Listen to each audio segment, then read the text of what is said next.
kulankaasi oo maanta ka dhacay xafiiska wasiirka wasaaradda deegaanka iyo horumarinta reer miyiga ee magaalada Hargeysa ayaa waxa lagu gorfeeyay horumarinta mashruuca beenyada qaar ka mid ah mas'uuliyiinta iskaashatooyinka beenyada oo kulankaasi ka hadlay ayaa waxay ka codsadeen wasaaradda deegaanka inay gacan ka siiso si iskaashatooyinka beenyada loo tababari lahaa oo loogu tababari lahaa beerista iyo daryeelka geedka beenyada waxayna sheegeen in iskaashatooyinka beenyadu ay diyaar u yihiin sidii dakhliga dawladda ay uga qayb qaadan lahaayeen dhinacoogana ay uga dadaali lahaayeen waxayna aad ugu mahadnaqeen wasiirka wasaaradda deegaanka ay ku tilmaameen inay tahay wasiir muujiyay sidii loo horumarin lahaa mashruuca beenyada wasiirka wasaaradda deegaanka iyo horumarinta reer miyiga Marwe Shukri Xaaji Ismaaciil Baandare oo kulankaasi ka hadashay ayaa waxay ku nuuxnuuxsatay sida xukuumadda Soomaaliland uga go'an tahay in loo horumariyo mashruuca beenyada isla markaasina loogu sameyn lahaa suuq caalamiya wasiirku arrimahaasi faahfaahin ka bixinaysaana waxay tiri dawladahan inay naga go'an tahay inaan xabkaha kor soo qaadno inaan baacmishirkooda kor soo qaadno inaan geedkeeda la badbaadino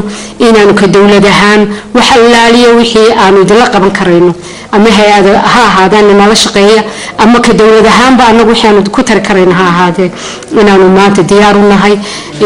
labadeeda wasaaradood bayna si weyn kala shaqeyno waliba anagu ka wasaaradahan dadka wax baraya ama idin train garanayaan wixii idin baraya waxay noqon doonaan dad idinkeeda ka yimid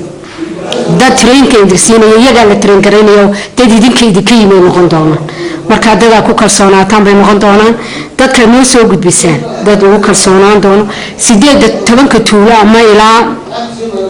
12 tuulo la shaqeyn doonana idinkaanu idin kala tashanayna 12 kaasay islaan sixinayna oo reedi saaxil waan islaan sixinay waynu aragnay waana mudirtiin waynu baaray waana si fiican bay imka soo baxeen waxaanu ku rajoonahay in taas saaxil aynu ka sii dabaqno tuulooyinka kale aanu kala shaqeyn doonayna isla soo xulay aynu isla garanana kuwaana waanu tababarka wanaagsan baa la siinayaa 200 ilaa 240 qof baa tababarku noqon doona 240 ka qof iyaguna waxbay sii bari doonaan dadkii ay ka yimaadeen marka aad iyo aad baan idinku mahad celinaya